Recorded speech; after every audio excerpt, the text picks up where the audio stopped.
In this video, we go back to the original wedge.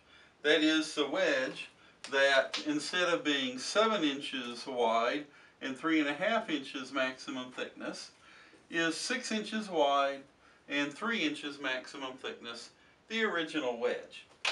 So, we can't go all the way from 0 to 7 when we integrate because it's not 7 inches wide, it's 6. But that doesn't mean we go 0 to 6.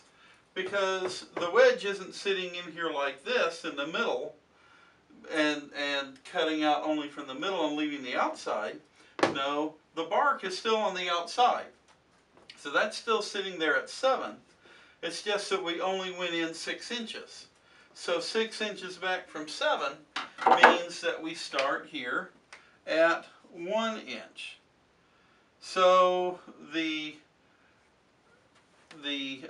wedge is only sitting in this part, again going from 1 to 7. But that's not the only change. It turns out we can't just integrate what we had before from 1 to 7 because some of the dimensions change. Now it's true that our widths are still delta x and our heights are still top curve minus bottom curve, but the thickness is what's different. The reason the thickness is different is because before at 7 inches our thickness isn't 3.5 inches, now it's just 3. And our thickness at 1 is down to 0.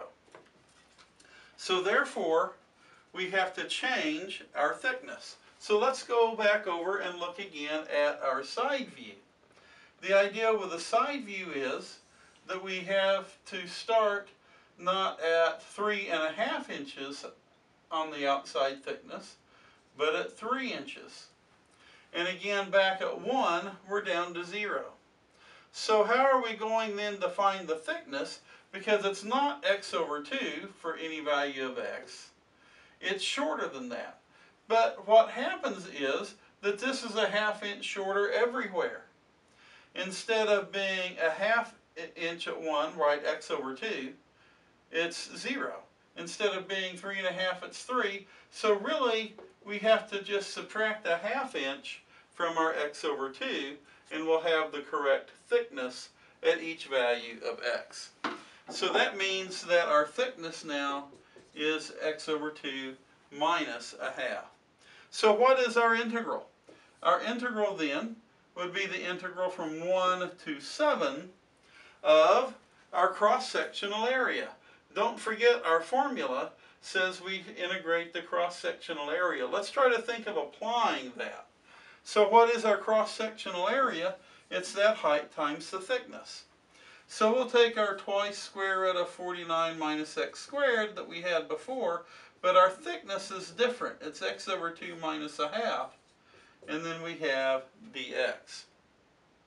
So now what's going to happen? Let me get some more room now that I don't need this diagram anymore. I'll erase.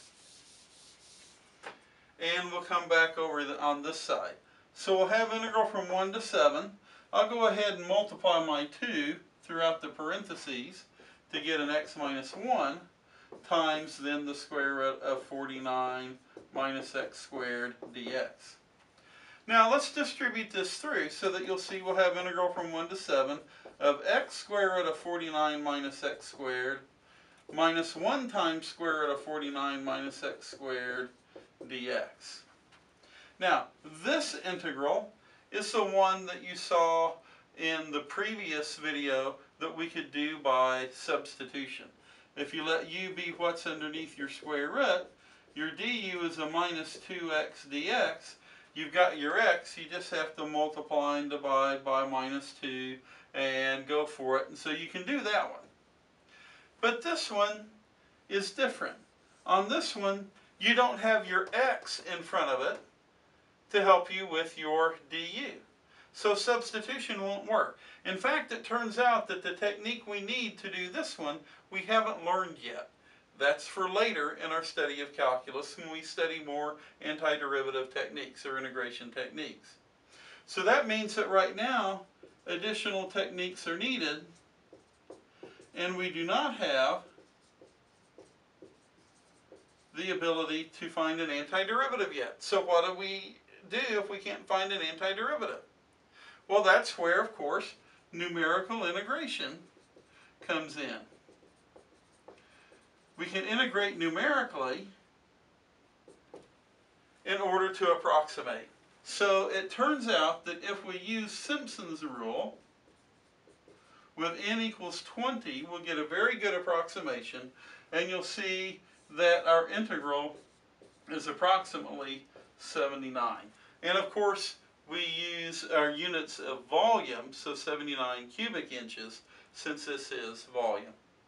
And so that really is approximately then the volume of this wedge. Of course, part of it's been knocked out, but forget about that. All right, so that's our actual volume. Now let me tell you a little bit of a story that goes along with this too.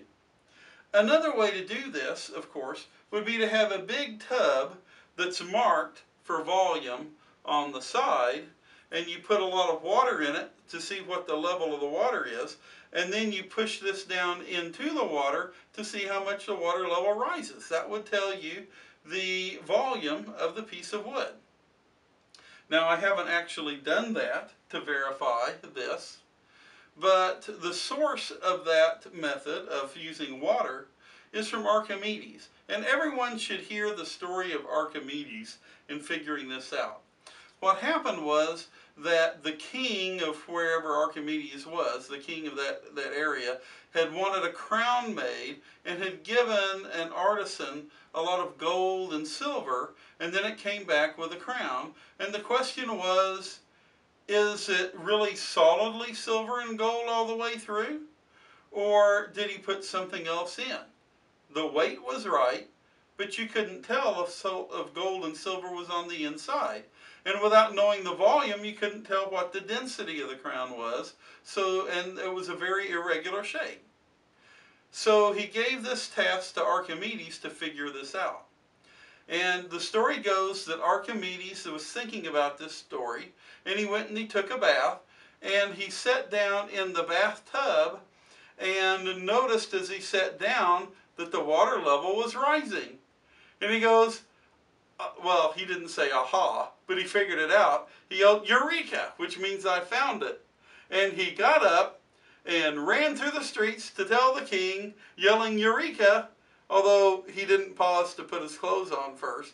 But he ran, so I don't actually recommend that. But that's the story. He ran naked through the streets yelling "Eureka!" because he had figured this out in the bathtub. So that's a story everyone should know.